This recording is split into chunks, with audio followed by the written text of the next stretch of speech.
greeting another beautiful Hawaiian day. December 7th, 1941.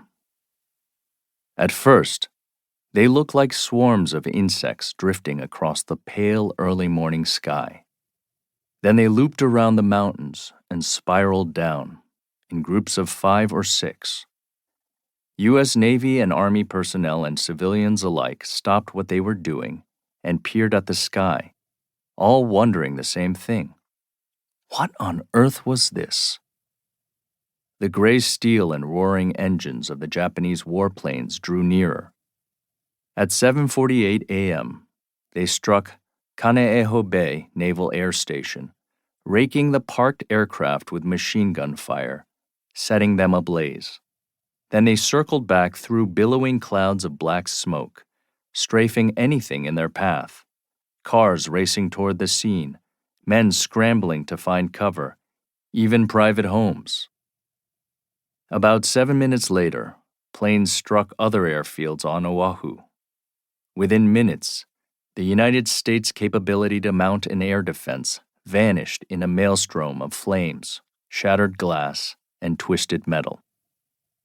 Then the attackers wheeled their planes around and turned to Pearl Harbor, where 7 battleships were lined up alongside Ford Island, and an 8th was sitting helpless in dry dock. On the USS Nevada, a military band was striking up the Star-Spangled Banner for the 8 a.m. ceremony of raising the American flag. A Japanese bomber roared in and sprayed machine gun fire across the deck, somehow missing the musicians, but shredding the flag halfway up the pole. The band kept playing until the anthem was finished. Then, flinging their instruments aside, they scrambled for cover.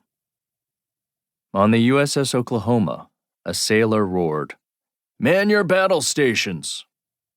At that very moment, 2 torpedoes punched into the ship's side, and it began to list. Then a 3rd torpedo hit, and the ship rolled over, trapping hundreds below decks. Its great gray hull lay turned to the sky like the belly of a dead whale.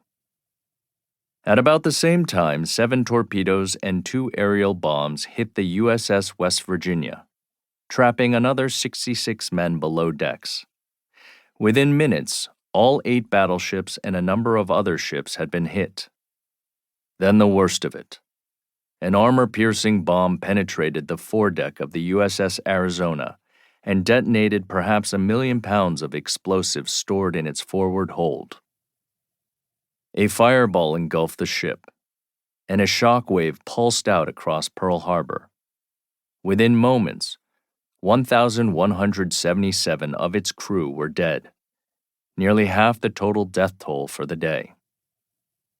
A second wave of 167 planes was now bearing down on the island, and a deadly hailstorm of Japanese bombs and misdirected U.S. anti-aircraft shells fell on residential areas, setting houses on fire, crumpling cars, and taking 49 civilian lives. The planes flew so low that people on the ground could see the faces of the pilots, sometimes stone-faced, sometimes grinning, sometimes even waving as they passed overhead. And those pilots looking down must have noticed that many of the faces staring back up at them in astonishment were very like the faces back home in Japan. In 1941, nearly a third of Hawaii's residents were of Japanese ancestry. In the 1830s, the islands were colonized by white missionaries who established sugarcane and pineapple plantations. Initially, they employed the native Hawaiians, but there were too few of them to meet the needs of the sprawling plantations. So the planters and their descendants began to import labor.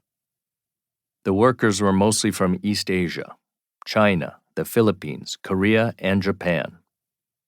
By far the largest group was the Japanese.